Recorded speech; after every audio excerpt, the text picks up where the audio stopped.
Tales from the Ribble Valley by Cornelius McManus and George Hull. A legal adventure. Readers of any experience will need no introduction to Mr. Brittle. He is known to all his admirers as the smartest and cleverest lawyer in the district. If you are in trouble with the law, go to Mr. Brittle. If you have an enemy upon whom you wish to take a public revenge, go to Mr. Brittle, and be sure to go soon. If you delay, your opponent will be certain to engage him, and then your case is as good as lost. No humbug about Mr. Brittle, no beating about the bush, no asking of foolish and unnecessary questions. Mr. Brittle commences the business with, "Now, you tell me all the truth about it, and I'll put rest in." Still, Mr. Brittle is a lawyer with great respect for the immense power and importance of the law. One morning he was sitting in his usual chair at the office, and opposite to him in the client's chair sat a woman whose dress and appearance plainly showed that she came from the country. "Yes," said the lawyer, commenting upon some information that had been given to him. "His name is Walmsley, and what did he do to you?"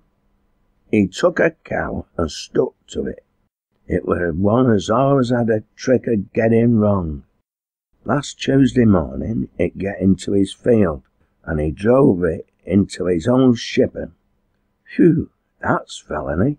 What excuse does he give for this kind of proceeding?" "Why, he says as we owe him for some hay. We never owed him for nothing. My gaffer's brother owed him for some, and went off to America about paying him, and now he wants to make us the loser on it." "Did your husband promise to be responsible for the debt?" "Never in this world." "Then Walmsley is in the wrong, and even if he were in the right, he can't take the law into his own hands and seize cattle in that style." "Oh, but he did do." "But he couldn't do." "But he did do. He owns to it," said the lady emphatically, striking her fat fist upon the lawyer's table. "Well," said Mr. Brittle, "I'll see what we can make out of it, that's all. Where's your husband? The action will have to be brought by him." "I couldn't persuade him to come, he don't like law." "Sensible fellow," muttered Mr. Brittle under his breath. Then he drew himself to the table and remarked aloud, "Well, I'll send a clerk down this afternoon to take his instructions. Let your husband tell all the facts to him." The clerk went down. For a long time the old farmer was obdurate and firmly persisted that he didn't like law. At last, however, the clerk got all the information he required, every sentence of Mr. Warner's statement being marked with a declaration that he didn't like law. Mr. Brittle's clerk went down to try and persuade Mr. Warner to attend the court on the day of trial. In this he was entirely unsuccessful. Mrs. Warner, however, knew more of the facts than her husband did, and she was only too willing to be present at the trial to give the court the benefit of her evidence and as much of her opinions as the court would listen to. Such an event as a law do caused great excitement in the district in which the plaintiff and defendant resided. It seemed as if everyone between Walton and Ribchester had a personal interest in the matter. Farmer and ploughman, woodman and peasant, publican and sinner, exchanged opinions about the great dispute that was to be fought out in the Preston County Court. A few persons sided with the defendant and said that the debt for which he had seized the cow was a just one. Most of them, however, agreed with Mrs. Warner that the seizure of the beast was nothing but a robbery. They hoped that she would come off triumphant with the £30 and all costs, and they expressed their wonder that the claim was not for 60. To be sure, the leaders of the society of the district lay still a while, until they heard on every hand that Warner was sure to win. Then they became his best friends, and in many cases proffered pecuniary assistance. Farmer Gray, for instance, deeply regretted that he hadn't seen the occurrence, and therefore he could not be called as a witness, but he would lend his shandry and horse to carry the Warners to Preston and back. Being of a most enthusiastic turn of mind, Grace secreted a long pole banner under the seat, resolving that the victorious Warners should literally come home with flying colours after the trial. The day of trial came. Mrs. Warner and her witnesses were up early in the morning. They rode gaily off to town in Farmer Gray's cart, while Isaac Walmsley performed the same journey on foot. Why they started at such an early hour, neither themselves nor anyone else can tell. Like the bird who got up while it was yet too dark to see the worm, they found that they had made undue haste, and that the doors of the court would not open until fully a couple of hours after they got into town. The case of Warner against Walmsley was to be tried by a jury, like all the great law cases that the papers tell us about. It was afternoon before it was reached, and Mrs. Warner's patience was well nigh exhausted when at last the High Bailiff called the case. The attorney for the other side, too, here for the first time, put in an appearance. He was a thin, spare man with a weak voice. He did not seem to be very well known in court, and his talent, like his body, was a midget in comparison with that of Mr. Brittle.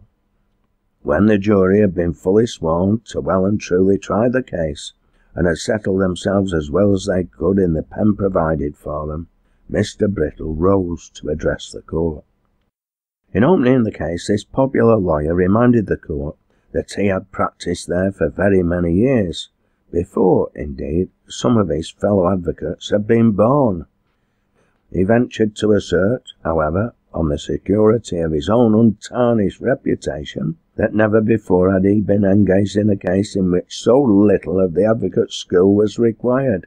He pledged his credit with the court and the jury that the case he should present would be unanswerable, for the testimony of a person whose appearance would sustain the truth of her narrative he should call Mrs. Warner.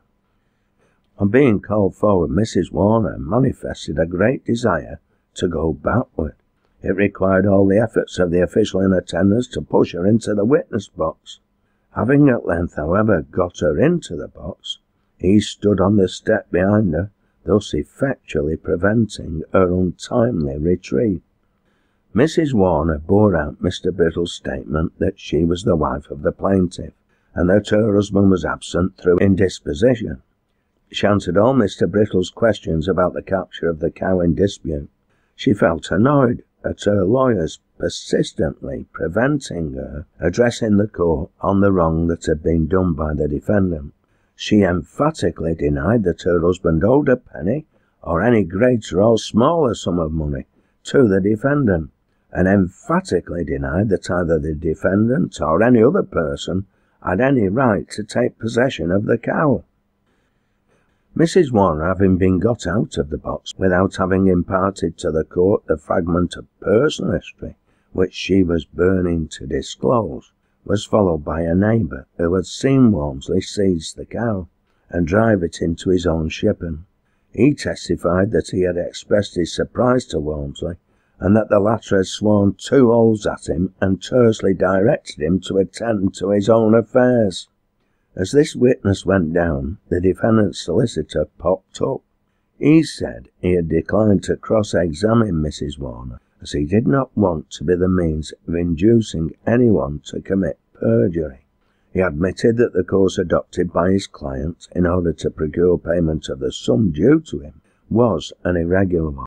Still, such a proceeding was not unusual in country places, and he trusted that the jury, when giving their decision, would weigh carefully the evidence he was about to evoke from his most respectable, conscientious, and truth-loving client. In defence of Mr. Walmsley's impetuous conduct, the lawyer maintained that some years ago his client sold a quantity of hay to the brother of the plaintiff. The plaintiff became surety for the price of this hay, but when his brother ran off to America without liquidating the debt, he, the plaintiff, refused to fulfil his engagement, and the defendant had never been paid for his hay from that day to this. After the defendant had backed up his advocate's statements, Mrs. Warner was recalled by Mr. Brittle. She denied that her husband had ever been surety for his brother's debts, or any part of them, and declared that the statement to this effect made by the defendant was entirely destitute of foundation. The judge pointed out that in any case the defendant had no right to take the cow by force. He remarked that such a proceeding was nothing if it was not cattle stealing. He summed up in a manner favourable to the plaintiff, and in conclusion directed the jury to put their heads together and find their verdict. Whether this verdict was to be found in their heads or not, His Honour did not say, and the jury, not being used to the duty, were plainly puzzled, but they forthwith put those same heads together, black, brown, grey, red and bald, while the judge fell to polishing his eyeglasses, and the registrar began the work of making a few cigarettes. Blackhead was foreman. He at once suggested that they should find for the plaintiff. The others agreed, with the exception of Baldhead, who proposed to find for the defendant. "The law is on the side of the plaintiff," said the venerable greyhead, "and justice on the side of the defendant. If we find for the defendant, the judge will overrule our decision," added the foreman. "Then he can do his jurying himself. What's the good of a jury if their word isn't to be taken?" said Baldhead. "Well," said another, "I must be at a sale at Walton at 4 o'clock, so who wins? The majority is for the plaintiff, and the minority's for sticking out for defendant," said Baldhead. "This is a hard seat," said Redhead. "Well, let's give in a verdict of some sort," said the foreman. "Or I shall miss that sale," said Redhead, pulling out his watch. "It's 3 o'clock now." Eventually a wrangle ensued. The jury debated the situation for a few minutes, and at length the foreman arose and Baldhead sat back with a smile. The registrar laid his cigarette on the seat beside him and inquired whether the jury found for the plaintiff or for the defendant. "For the defendant." "For the defendant?" echoed the judge with a gasp. "For the defendant," persisted the foreman, and he was about to add that 4/5 of the jury heartily desired that His Honour would refuse to entertain the verdict, when a dangerous gleam in the judge's eye paralysed his tongue. His Honour muttered something about an intelligent jury. Mr. Brittle said that he would be hanged, and added that if he wasn't, the jury ought to be. Mrs. Warner rode home with the banner still under the seat, and the condolences of Farmer Grey fell upon dumb ears. That same evening the bald-headed juryman sat in a certain bar parlour near to the cemetery. Calling the landlord, he said in a voice thick with emotion and other liquors, "John, thou remembers that sale at Samlesbury Dingle the t'other week?" "Aye, certainly." "Thou remembers them pigs as I wanted?" "Aye, certainly." "Thou remembers that chap as kept bidding again me and bout 'em under me nose?" "Aye, certainly." "I've played him his trip back today. I were on jury again him at the county court today. I lost him day." "Oh, aye." The landlord privately expressed his surprise that a scoundrel like Bill Winks should have been allowed upon the jury. His fellow jurymen regretted, when it was too late, their part in the proceeding. The only satisfied person is Mr. Walmsley, and Mr. Brittle says he'll be brought to justice yet, but not through Mr. Warner. He asserts, more sincerely than ever, that he doesn't like the law, and will have nought to do with it.